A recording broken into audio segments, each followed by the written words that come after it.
terkait dengan sholat godok itu adalah kalau sholat kita tinggalkan karena uzur, maka cara mengkodoknya itu nggak wajib secara fauriyah, secara cepat-cepat, boleh diakhirkan sehari lagi, seminggu lagi, yang penting kita niat untuk melaksanakannya, itu boleh.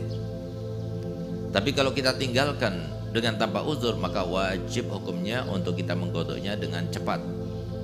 Dan tidak boleh kita itu mengerjakan suatu pekerjaan selain menggodok sholat saja, kecuali yang harus kita kerjakan yaitu misalnya mencari nafkah atau istirahat, makan, minum dan sebagainya. Tapi selain itu nggak boleh, sholat sunnah nggak boleh dan sebagainya. Oleh karena itu maka kalau kita itu meninggalkan sholat 5 waktu secara sengaja seperti dulu zaman jahiliyah kita dulu ya, maka kita wajib menggodoknya sekarang ini.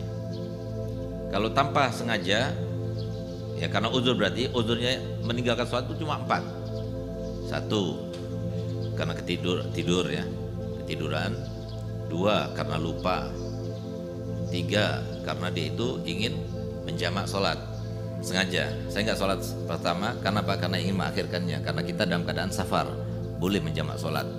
Nah, dan yang keempat karena dia dipaksa untuk meninggalkan sholat dengan paksaan yang direstui atau termasuk paksaan, dianggap termasuk paksaan dalam syariat, yaitu yang memenuhi syarat 6.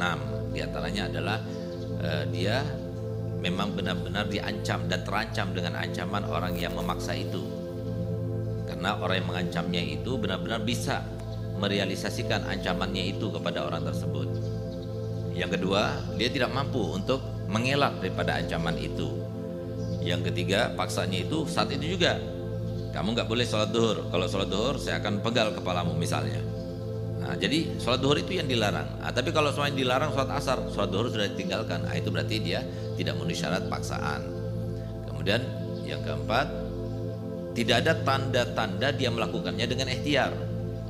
Nah, kalau seumpama ada tanda-tanda seperti itu, misalnya kamu nggak boleh sholat duhur, tapi dia nggak sholat duhur sekalian sholat asar. Nah, sholat asarnya itu berarti dia dengan ikhtiarnya, karena yang dilarang itu cuma sholat duhur saja. Nah, kalau seumpama tidak memenuhi syarat tersebut, maka berarti dia tidak terhitung sebagai orang yang dipaksa, sehingga tidak dimaafkan dalam agama.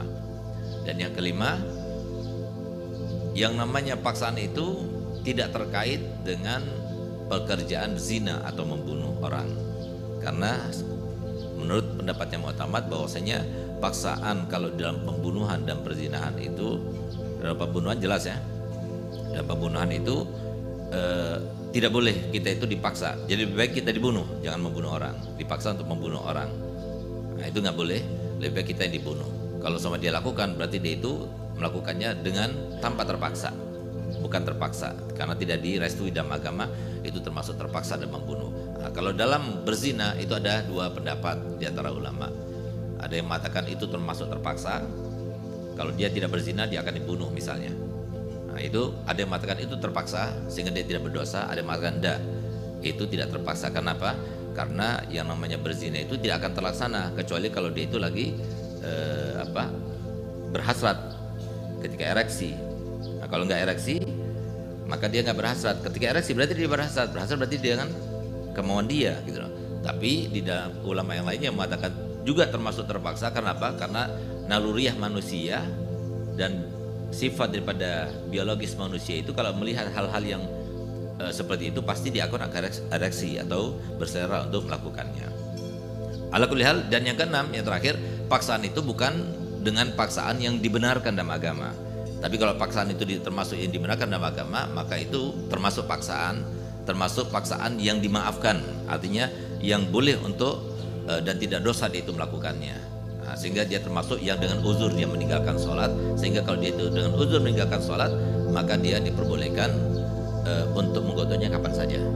Tapi ketika dia tanpa uzur meninggalkan sholat, maka hukumnya wajib dia mengkodoknya. Oleh karenanya kemudian ulama fikih itu mengatakan kalau seumpama di masa-masa yang lalu, masa jahiliyah, kita itu mempunyai hutang selama 1 tahun, 2 tahun atau 3 tahun, maka cepat-cepat kita itu wajib menggodoknya sekarang. Dan nggak boleh sholat sunnah, harus hanya menggodok.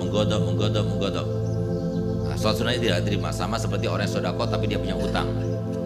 Nah, nggak sah, sodakonya nggak sah, karena dia punya kewajiban, dia melakukan sesuatu yang disunahkan gitu.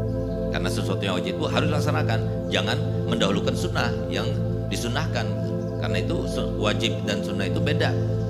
Nah, kedudukannya itu beda. Wajib itu harus diutamakan daripada yang sunnah.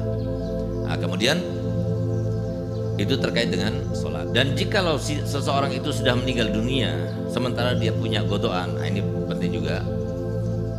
Kalau godoannya itu godaan sholat, maka dalam mazhab Imam Syafi'i itu tidak bisa digantikan dengan apapun juga. Oleh karena itu, maka hendaknya himbauan kami, kalau kita punya godoan sholat, cepat-cepat digodok. Sebelum datang waktunya, kita itu harus bertemu dan berjumpa dengan Allah SWT. Kecuali kalau kita itu meninggal dalam keadaan syahid, udah nggak ada hisabnya lagi, sudah sholatnya semuanya nggak ada hisab semuanya.